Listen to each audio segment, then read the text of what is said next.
Hello student, आज हम बात कर रहे हैं क्लास 9 के चैप्टर 11 की। और चैप्टर 11 जो है वो सरफेस एरिया एंड वॉल्यूम है। सरफेस एरिया एंड वॉल्यूम का मतलब होता है, सरफेस एरिया मीन्स वो फिगर जो हम फिजिकली नहीं ले सकते हैं हाथ में, ओनली किसी सरफेस के ऊपर बना हुआ है उसका एरिया फाइंड करना, या फिर हम उसके सरफेस को टच कर सकते हैं, उसको सरफेस एरिया बोला जाता है। और वॉल्यूम वॉल्यूम का मतलब सरफेस एरिया को टच करना नहीं, इवन उस फिगर का या उस बर्तन का या उस शेप का जो कैपेसिटी होता है वो वॉल्यूम। जैसे मैं आपको एक एग्जांपल के तौर पे बताती हूँ। सपोज हमने एक बाल्टी लिया, बकेट, एक बाल्टी लिया और उस बाल्टी में हमने बाहर पेंट किया और अंदर पेंट किया। तो ये हमने क्या किया है, उसके सरफेस को टच किया है पेंट करने के लिए। तो बाहर का जो एरिया है, पेंटिंग एरिया, वो surface area of outer surface कहलाएगा, और अंदर में जो पेंट किया है वो surface area of inner surface कहलाएगा। बट जब हम उस बाल्टी में कोई सामान फिल करते हैं, जैसे पानी भरा, दूध भरा या रेत भरा या शुगर भरा, और उस बाल्टी को ऊपर तक भर दिया, तो जो कैपेसिटी उस बाल्टी का है वो वॉल्यूम कहलाता है। नेक्स्ट एग्जांपल से आपको समझाती हूँ मैं। सपोज कीजिए आपने एक क्यूबॉइडल बॉक्स लिया है और उसको आपने पैकिंग पेपर से गिफ्ट के लिए पैक किया है। तो पैकिंग पेपर जो है वो उस बॉक्स के आउटर सरफेस पे लगा है, तो पैकिंग पेपर जो है वो सरफेस एरिया कहलाएगा, और जितना पैकिंग पेपर यूज़ हुआ वो सरफेस एरिया कहलाएगा। और उस बॉक्स के अंदर अगर आपने स्वीट्स, मिठाइयाँ रखें या टॉफ़ियाँ रखें तो वो उस बॉक्स का वॉल्यूम कहलाएगा। तो यहाँ तो हमने सरफेस एरिया और वॉल्यूम का मतलब समझ लिया। यहाँ पे सेम है, इन्होंने ये फिगर बना के दिए हुए हैं हमको, यहाँ से भी हम ABCD से समझ लेंगे। नेक्स्ट जो हमसे कहना चाह रहे हैं वो ये पूरे एरिया में आपको वही चीज़ें समझाया गया है। अब यहाँ एक फॉर्मूला इन्होंने इंट्रोड्यूस करवाया है, कर्व सरफेस एरिया ऑफ कोन। तो कर्व मतलब होता है घुमावदार। ये जो कोन है, इसका जो मैंने बकेट का, बाल्टी का एग्जांपल आपको इसीलिए दिया था कि अगर ये ऐसा स्ट्रेट होता तो ये एक सिलेंड्रिकल फॉर्म में होता, या फिर क्यूब या क्यूबॉइड होता। ये यहाँ से ऊपर जो इसका विड्थ आ रहा है, चौड़ाई आ रहा है, नीचे आते आते इसका विड्थ कम हो गया है, इसीलिए ये कोन हो गया है। ऊपर से नीचे तक ये सेम नहीं है, तो ये कॉनिकल शेप हो गई है और ये घुमावदार हो गई है, इसीलिए इसको बोला जाता है curve surface area of cone. Curve surface area of कोन लेते समय आप सिर्फ इतना और इतना, जो मैंने बकेट का एग्जाम्पल दिया है वो लेंगे, इसमें हम ऊपर का टॉप नहीं लेते हैं। इसीलिए मैंने आपको पहले से बकेट का एग्जाम्पल दिया था। बकेट का एग्जाम्पल लेने के लिए और मैंने बकेट में आपसे पेंट करवाया बाहर और अंदर, ताकि वो कर्व सरफेस एरिया आपको बता सकूं। इसी के बाद कोन का टोटल सरफेस एरिया आता है, जिसके लिए मैं आपको एग्जाम दे रही हूँ एक कॉर्नेटो आइसक्रीम का। आइसक्रीम जो हम खाते हैं कोन वाली, कॉर्नेटो बोल लीजिए, चोकोबार बोल लीजिए, कोई सा भी, उस आइसक्रीम में आपने नोटिस किया है कि जब हम उसको खाने के लिए ओपन करते हैं तो उसके ऊपर से एक ऐसा सर्कल के शेप का लिड यानी कि ढक्कन हटाते हैं। तो जब कोन के ऊपर ये लिड भी लगा होगा तब वो कहलाएगा टोटल सरफेस एरिया। तो जब हम बकेट के फॉर्म में, बाल्टी के फॉर्म में यूज़ करेंगे तो वो कर्व सरफेस एरिया कहलाएगा। जब उसके ऊपर ये ढक्कन यानी कि लिड लगा होगा तब इस लिड को हम टोटल सरफेस एरिया बोलेंगे। तो इस सरफेस एरिया में πRL में ये सर्कल का एरिया भी जुड़ जाएगा, πr², और ये बन जाएगा टोटल सरफेस एरिया। तो अब हम इसके साथ ही इसके बेस पे एक एग्जाम्पल का सम सॉल्व करके देखते हैं। यहाँ हमको एग्जाम्पल गिवन है, find the curve surface area. आपको ये चीज़ पे नोटिस करना है, मेंशन कर दिया है curve surface area Find the curved surface area of a right circular cone whose slant height is 10 centimeter and base radius is 7 centimeter. जो बेस का रेडियस है वो 7 सेंटीमीटर गिवन है। तो स्टार्ट करते हैं। स्टार्ट करने के लिए हम सॉल्यूशन के साथ लिखेंगे। यहाँ पे चैप्टर हमारा 11 है और एग्जाम्पल का सम है। तो सॉल्यूशन के लिए हम सबसे पहले बना लेंगे इसमें जो हमको गिवन है हम वो गिवन लिखेंगे। गिवन हमें स्लांट हाइट गिवन है जो कि एल से मेंशन किया जाता है या डिनोट किया जाता है, वो हमको गिवन है 10 सेंटीमीटर और साथ में यहाँ हमको रेडियस गिवन है जिसको आर से डिनोट किया जाता है 7 सेंटीमीटर। अब हम यहाँ वी नो दैट यूज़ करेंगे और जो हमसे या फिर हम पहले टू फाइंड लिख देंगे ताकि पता चल जाए क्या निकालने वाले हैं। तो हम लिख रहे हैं कर्व सरफेस एरिया, इसे आजकल CSA से बोला जाता है। कर्व सरफेस एरिया फाइंड करना है और यहाँ वी नो दैट में हम लिखेंगे कर्व सरफेस एरिया का फॉर्मूला। तो हम लिखेंगे CSA इज इक्वल्स टू होता है पाई आर एल। यहाँ पे आर और एल दोनों गिवन है। पाई का वैल्यू वेल नोन होता है 22/7। अकॉर्डिंग टू क्वेश्चन हम देखते हैं क्या है। मुझे यहाँ 7 दिख रहा है इसलिए मैं 22/7 रखूँगी। आर की जगह 7 रखूँगी, एल की जगह मैं 10 रखूँगी और ये 2 सेंटीमीटर मिल करके मैं डायरेक्टली सेंटीमीटर स्क्वायर लगा दूँगी।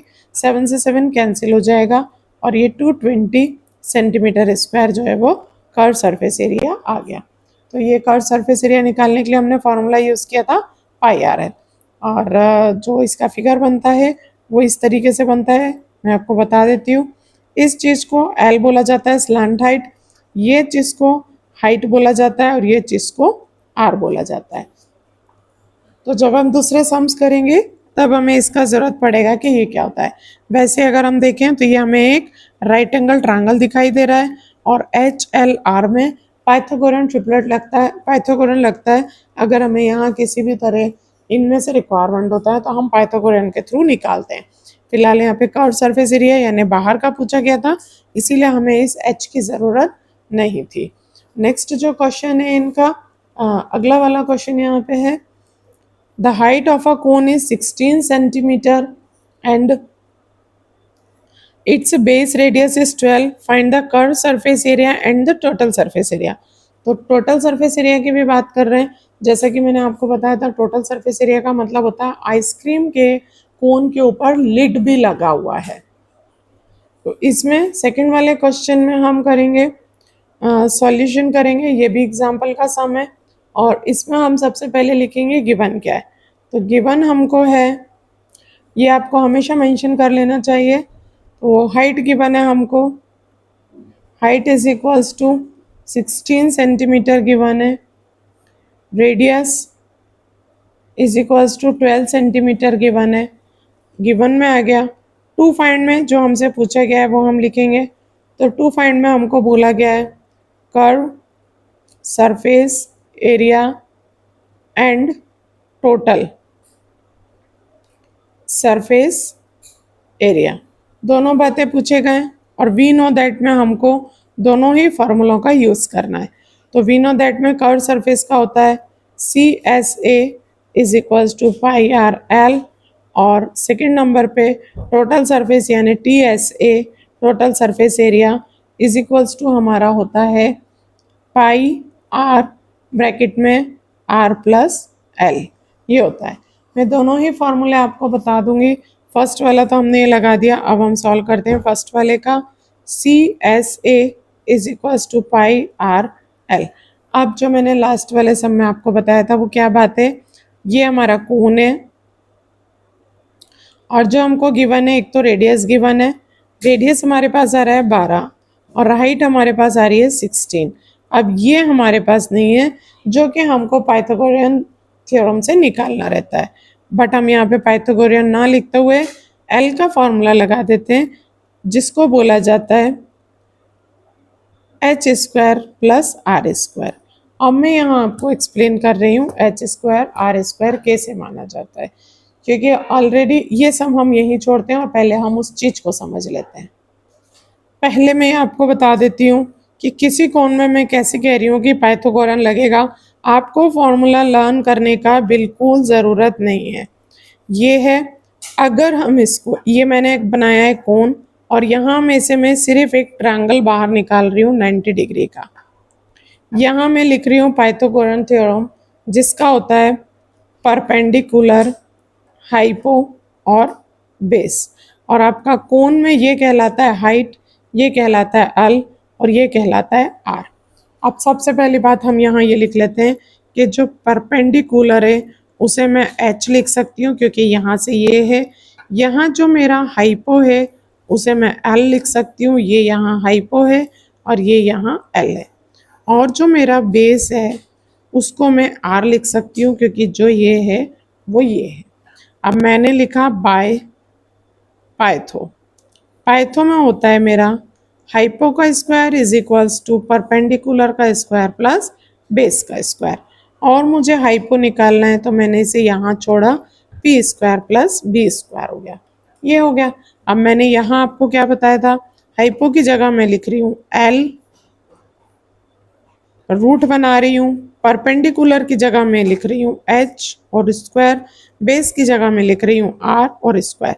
तो ये देखिए आप, इन दोनों में कोई फर्क नहीं है, सिर्फ नामों का अंतर है। यहाँ जिसे एच बोला जाता है उसे यहाँ एल बोलते हैं, यहाँ जो पी है वो एच है और यहाँ जो पी है वो आर है।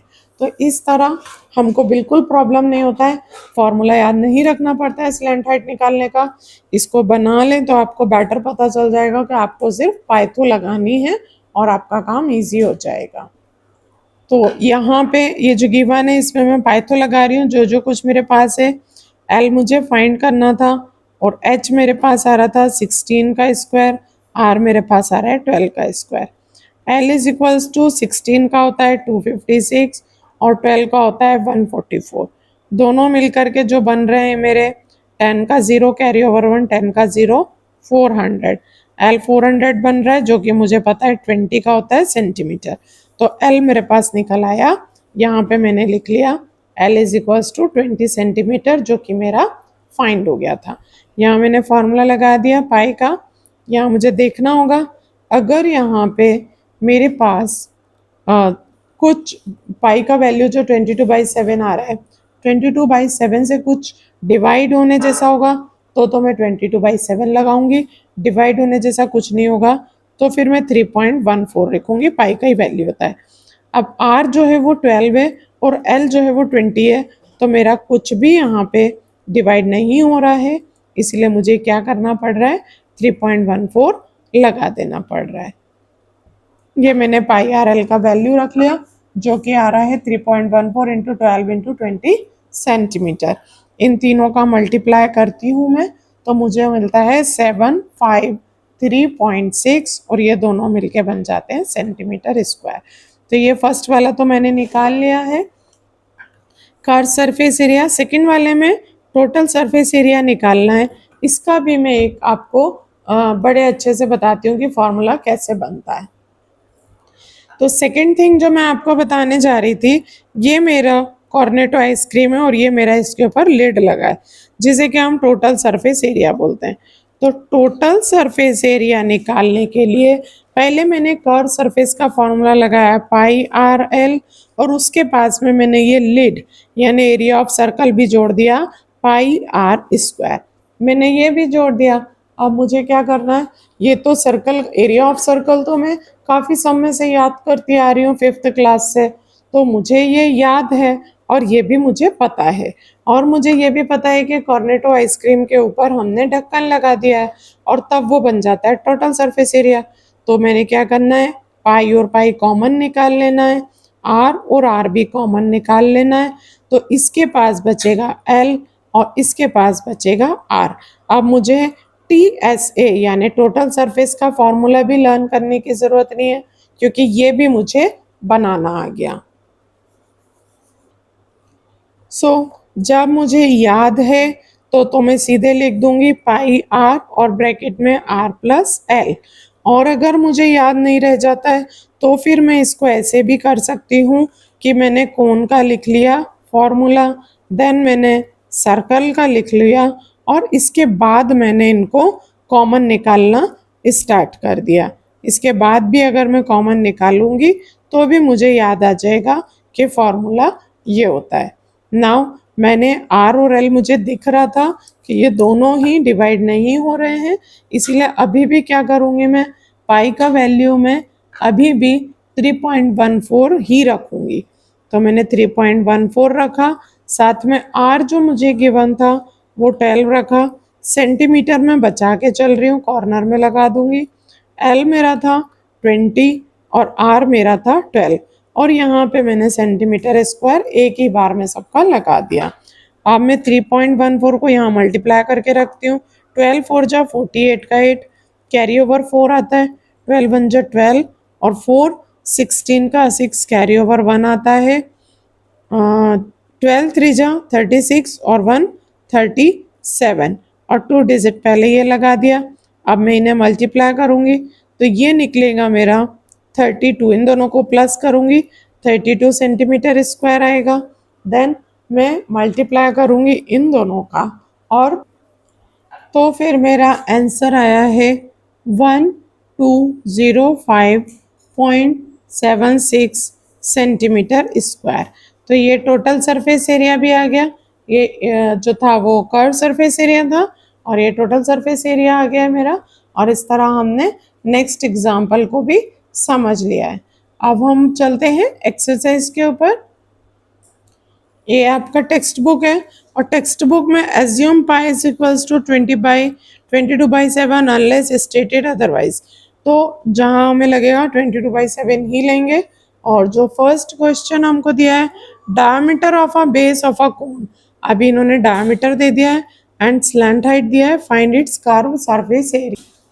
सो हम स्टार्ट करते हैं फर्स्ट सम से सॉल्यूशन। यहाँ एक्सरसाइज जा रहा है हमारा 11.1 और फर्स्ट प्रॉब्लम जो आपने देखा था, तो प्रॉब्लम को पढ़ने के बाद मैं हमेशा ये प्रेफर करती हूँ कि फिगर हमें बना लेना चाहिए। फिगर बना लेने से जितना अच्छा हमको एग्जामिनर को भी समझा पाते हैं और हम खुद को भी समझा पाते हैं। सो वहाँ पे diameter of a base of a cone, तो सबसे पहले हमने कोन बना लिया और ये इसका डायमीटर हो गया। इतना तो हमको यहाँ पे मेंशन कर ही लेना चाहिए एक फिगर। यहाँ पे आप हमेशा लिखिए डायमीटर और ये गिवन है हमको 10.5। इससे हमें याद रहता है कि हमको रेडियस यानी कि हाफ ऑफ डायमीटर लेना है। And the slant height is, slant height ये गिवन है और स्लैंट हाइट हमें दिया हुआ है 10 सेंटीमीटर। इस तरह से हमने स्टार्ट कर लिया फिगर बना के और पूछा क्या गया है, find the curve surface area.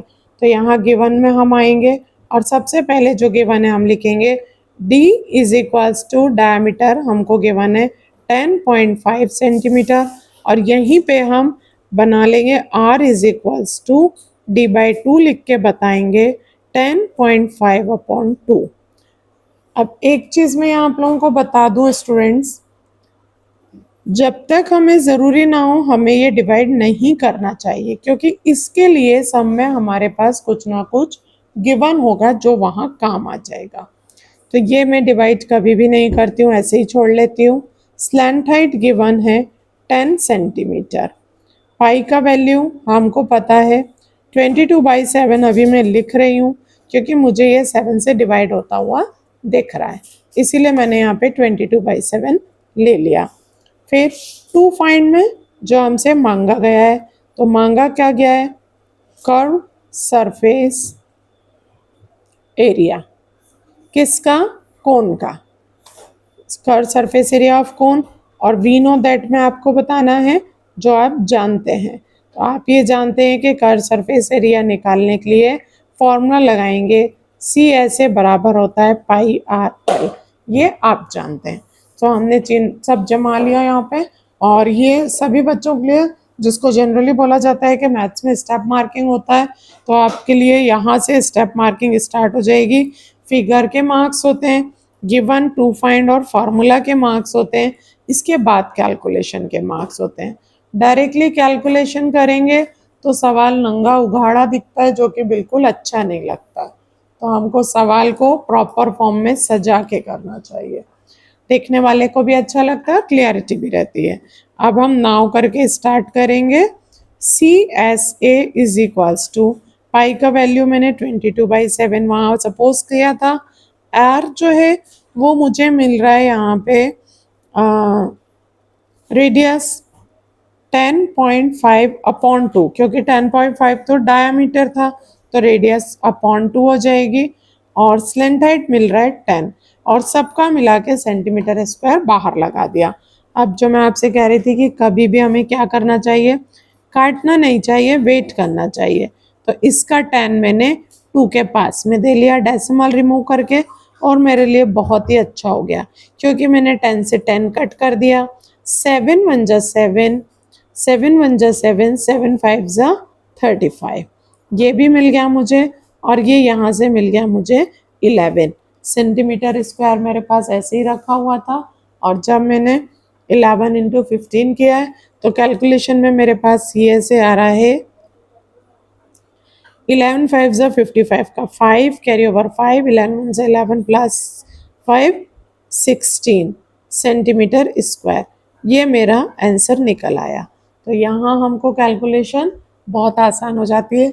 इस चैप्टर में मैं जो आपकी हेल्प कर पाऊंगी, एक तो मैं आपको फार्मूला बनाना बताऊंगी, सेकंड मैं आपको कैलकुलेशन इतना इजी गोइंग बताऊंगी कि कैलकुलेशन मिस्टेक आपका कहीं भी नहीं होगा।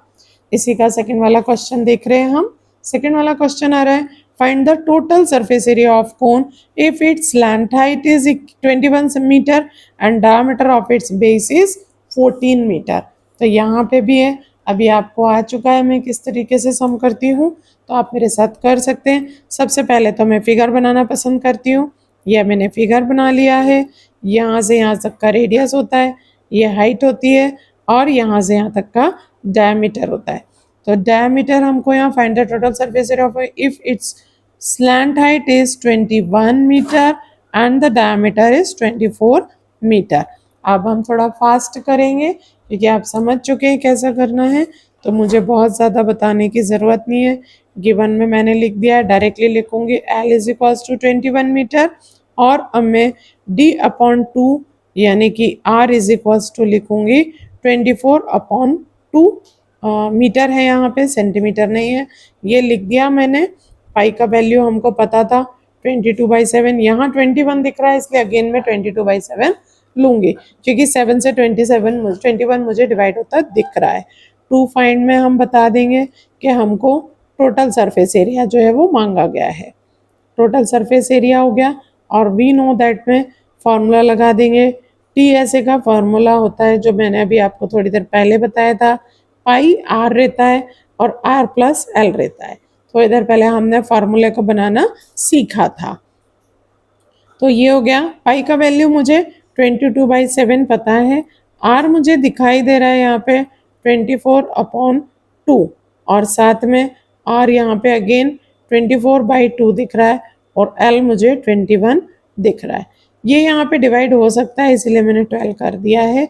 यहाँ पे ये डिवाइड हो सकता है बट मैं अभी नहीं कर रही हूँ, आगे आपको दिखेगा मैं क्यों नहीं करती हूँ। मेरी पूरी कोशिश होती है कि मैं जल्दबाजी में डिवाइड ना करूं। अब मैंने इन दोनों को प्लस कर लिया, तो ये मुझे मिल गया यहाँ पे 3 and 3 33 मिल रहा है मुझे ये। तो यहाँ पे 7 से डिवाइड होने लायक कुछ भी नहीं दिख रहा है, 2 से ये चले जा रहा है और 11 बार चले जा रहा है, इसका हम कुछ भी नहीं कर पाएंगे। 22/7 यहाँ था, 12 यहाँ था, 33 यहाँ था, और इन सभी का मल्टीप्लाई यहाँ मीटर स्क्वायर चल रहा है, सभी का मल्टीप्लाई करने के बाद हमको जो फिगर आ रहा है सामने वो आ रहा है 1244.57 मीटर स्क्वायर। ये इसका टोटल सरफेस एरिया का आंसर आ जाएगा हमारे पास। तो यहाँ पे लिख सकते हैं हम answer is equals to 1244.57 metre square. ये टोटल सरफेस एरिया का आंसर निकल आया। नेक्स्ट क्वेश्चन है, थर्ड वाला क्वेश्चन है, curve surface area of a cone is, यहाँ पे हमें already curve surface area given है and its slant height given है, find the radius and total surface area. ये भी एक बहुत अच्छा सम है, इसको हम स्टार्ट करते हैं और नए तरीके से करेंगे इसको हम।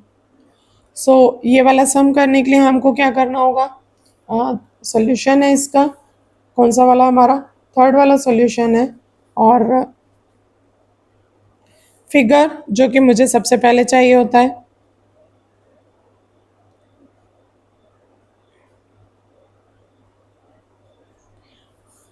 डियर स्टूडेंट्स, मेरे पास ये जो है बुक में आपके, ये तो बहुत ही अभी मैं देख रही हूँ सभी कोन ही कोन के सम है, जो कि जो नए बुक आ गए हैं उनमें हमको प्रॉब्लम्स बहुत कम दिए हुए हैं, प्रैक्टिस मटेरियल बहुत ही कम मिलता है। तो मेरे पास और भी बुक्स ऐसे रखे हुए हैं जिसमें मैं आपको डिफरेंट उनके फिगर्स के, जैसे ये कौन था सिलेंडर, या डिफरेंट फिगर्स के और डिफरेंट टाइप के सम्स, जो कि मेरा ये कोर्स फिनिश हो जाएगा 9th का एनसीईआरटी का, उसके बाद आगे के वीडियोस में आपको आउट ऑफ कोर्स या आउट ऑफ बुक के जो क्वेश्चंस हैं वो भी ऑल एक्सरसाइज के सॉल्व करवाऊंगी, 1 से लेकर के पूरे एंड तक, ऑल क्लासेस के 7th to 10th, और बुक के बाहर के भी क्वेश्चंस जो आपको आ सकते हैं और जो हमको इंटरेस्टिंग भी लगते हैं। मेरे साथ आप इसी तरह बने रहिएगा, तो मैं आपको और डिफरेंट टाइप के प्रॉब्लम्स लेकर के आऊँगी, बट एक बार हमारी बुक कंप्लीट हो जाए देन। तो ये हमने एक कोन बना लिया है जिसका स्लैंट हाइट हमको गिवन है 14 सेंटीमीटर, और फाइंड करना है हमको इसका रेडियस। रेडियस फाइंड करेंगे। गिवन क्या है, यहाँ इस बार हमारे को जो कुछ गिवन है, नंबर 1 एल गिवन है 14 सेंटीमीटर, और नंबर 2 कर्व सरफेस एरिया भी गिवन है हमको, जो कि हमारे पास 308 सेंटीमीटर स्क्वायर। अब जो मैं आपको बताती हूँ, टू फाइंड, पहले ही हम लिख लेंगे। फाइंड करना है radius of base of cone, cone के बेस का रेडियस फाइंड करना है, और टीएसए फाइंड करना है हमको, दो चीज़ें फाइंड करना है। और वी नो दैट में सी एस ए गिवन है, लेकिन हम उसका फॉर्मूला बताएंगे यहाँ पे। सी एस ए होता है पाई आर एल, और टी एस ए जो कि फाइंड करना है हमको पाई आर आर प्लस एल, ये दोनों ही चीज़ यहाँ पे मेंशन किए जाएंगे। अब हम फर्स्ट वाला लेते हैं नाउ करके, curve surface area is equals to pi are L. जो कर्व सरफेस एरिया है उसके सामने उसका फॉर्मूला लिखना चाहिए, और अगर ये हमको ऑलरेडी निकाल के दिया है तो इसके नीचे हमें 308 सेंटीमीटर स्क्वायर लिख लेना चाहिए। यहाँ पाई पता है तो पाई लिख लेंगे, आर नहीं पता है, एल हमको पता है 14 सेंटीमीटर। अब क्या करना है, जो फाइंड करना होता है उसे यहाँ अकेला छोड़ दीजिए आर को, और सभी को उठा करके यहाँ, कहाँ 14 ऊपर था, 14 नीचे हो जाएगा, साथ में सेंटीमीटर आएगा, 7 नीचे था, 7 ऊपर चला जाएगा, 22 ऊपर था, 22 नीचे आ जाएगा। 1 सेंटीमीटर से 1 सेंटीमीटर काट देंगे तो सबसे पहले तो हमें सेंटीमीटर मिलेगा, बचा हुआ है जो, आगे देखते हैं और क्या मिलेगा।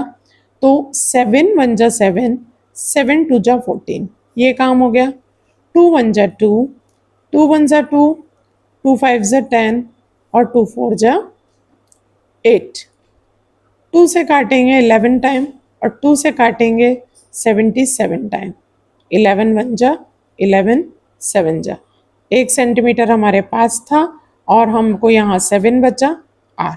ये हमने बहुत ही आसानी से और करके लिखेंगे, R is equals to 7 centimetre. हमने बहुत ही आसानी से फाइंड कर लिया आर, और यहीं से हमारे को टी एस ए भी फाइंड हो जाएगा easily.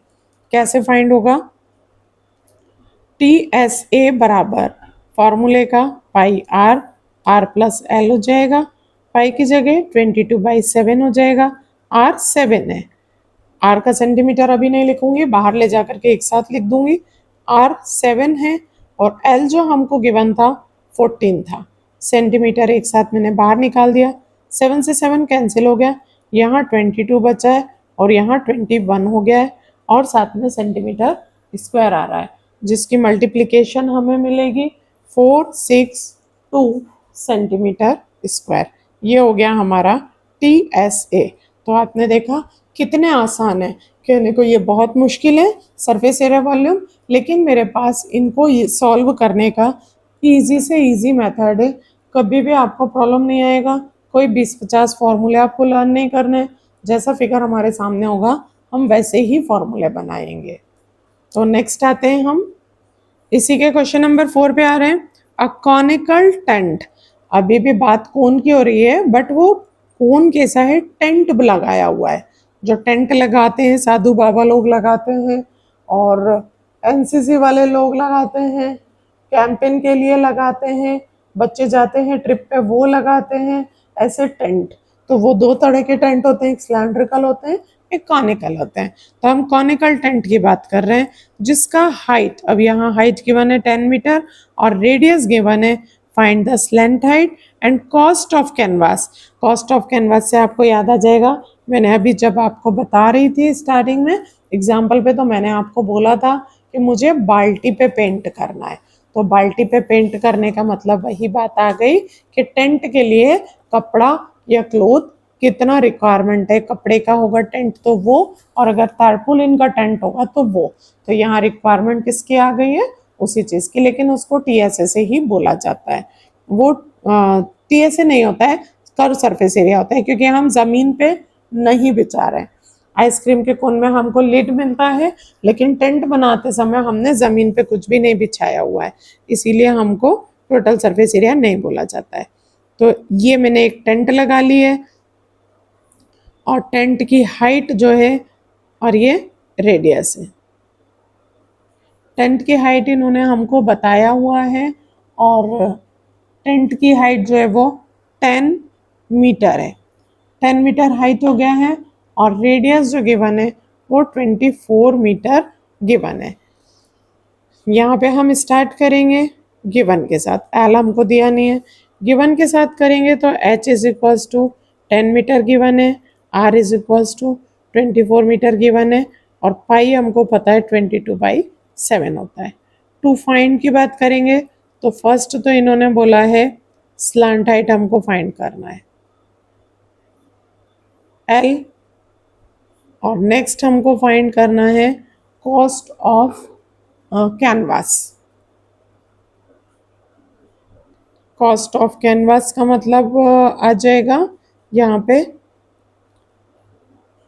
Curve surface area. First वाला लेते हैं।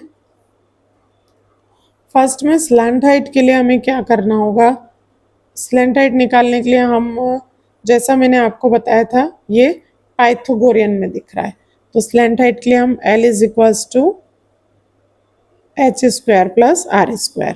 ये मैंने स्टार्टिंग में ही आपको बनाना बता दिया था, इसलिए मुझे बहुत दिक्कत नहीं आता है। मुझे जहाँ भी ट्रायंगल दिखता है मुझे पाइथागोरियन याद आ जाता है। ये कर लिया, और h जो था 10 का स्क्वायर हो गया, प्लस r जो था वो 24 मीटर का स्क्वायर हो गया। सेंटीमीटर स्क्वायर मैंने, मीटर है, मीटर मैंने बाहर निकाल के डाल दिया। L इज इक्वल्स टू 100, 10 का जो होता है वो 100 होता है, और 24 का जो होता है वो होता है 576 मीटर मैंने बाहर निकाल के डाल रखा है। L इज इक्वल्स टू, दोनों को प्लस करेंगे तो 676 मीटर स्क्वायर होता है, और ये स्क्वायर्स आपको याद रहनी चाहिए, क्योंकि 676 जो है वो किसका, इसका स्क्वायर होता है, ये 26 का स्क्वायर होता है। तो L जो है हमारा, सिंगल एम बाहर चलना था, इसके अंदर होता तो स्क्वायर होता, पर मैंने इसे बाहर ही रख रखा है इसीलिए सिंगल एम चलेगा। मैं यहाँ तक नहीं खींची हूँ लाइन, तो हमें सिंगल एम चलाना चाहिए। तो एल निकल आया, फर्स्ट वाला कंप्लीट हो गया। सेकंड वाला जो है वो आपको फाइंड करना है cost of canvas. Cost of canvas के लिए हमें सबसे पहले इसका कर्व सरफेस एरिया निकालना होगा। तो कैनवास के लिए हमको curve surface area of tent निकालना होगा, जिसको CSA से बोलते हैं curve surface area of tent. यहाँ मैं एक काम की चीज़ आपको बताने जा रही हूँ। कर्व सरफेस एरिया ऑफ 10 होता है πRL। πRL निकालने के लिए पाई हो गया 22/7, R गिवन था 24, L गिवन था मुझे, नहीं L फाइंड किया है 26, और ये दो मिला करके मीटर स्क्वायर हो जाता है।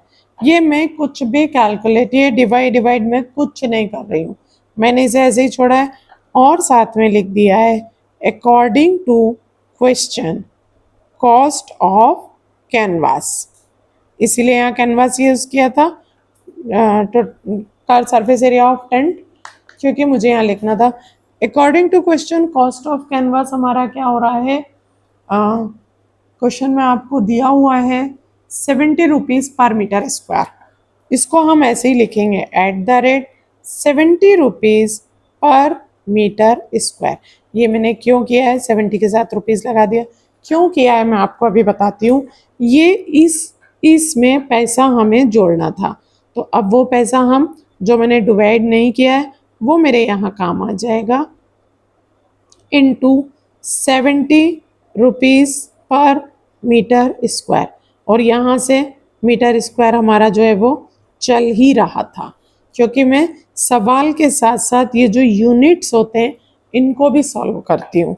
मीटर स्क्वायर से मीटर स्क्वायर कैंसिल हो गया, 7 से 70 कैंसिल हो गया 10 टाइम, और इस पूरे को जो हमने करा वो आंसर हमारा डायरेक्ट रुपीज़ में आएगा, जिसको रुपीज़ में आंसर आने के लिए होगा हमारा 22 इंटू 24 इंटू 26 होएगा। तो ये सारा जो आप यहाँ कैलकुलेट भी कर लेते तो भी आपको 70 से मल्टीप्लाई करना पड़ता, तो इन सभी को करने के बाद हमारा आंसर आएगा 137280 रुपीज़। इतने रुपीज़ आएगी इसकी कॉस्ट, क्योंकि 70 रुपये मीटर के हिसाब से कपड़ा लग रहा है तो कॉस्ट ज़्यादा आएगा ही। और हम यहाँ पे लिखेंगे so the cost of canvas is 137280 rupees. बहुत ही ज़्यादा महंगा पड़ गया है हमको कैनवास, ये करीब करीब पड़ रहा है हमको 1,37,000 का। तो यहाँ तक मेरे 1 2 3 4 सम्स सॉल्व हो चुके हैं, और 5 6 7 8 सम के लिए आपको वेट करना पड़ेगा नेक्स्ट वीडियो का। नेक्स्ट वीडियो में इसी तरह से बिल्कुल कामली, पीसफुली और बहुत ही जो है इंटरेस्टिंग तरह से हैप्पीली हम लोग सरफेस एरिया वॉल्यूम को चुटकियों में सॉल्व करेंगे। जहाँ पे लोग इससे घबराते हैं वहाँ यह हमारे लिए फन होता है। सो नेक्स्ट वीडियो में मेरे साथ बने रहिए। Thank you.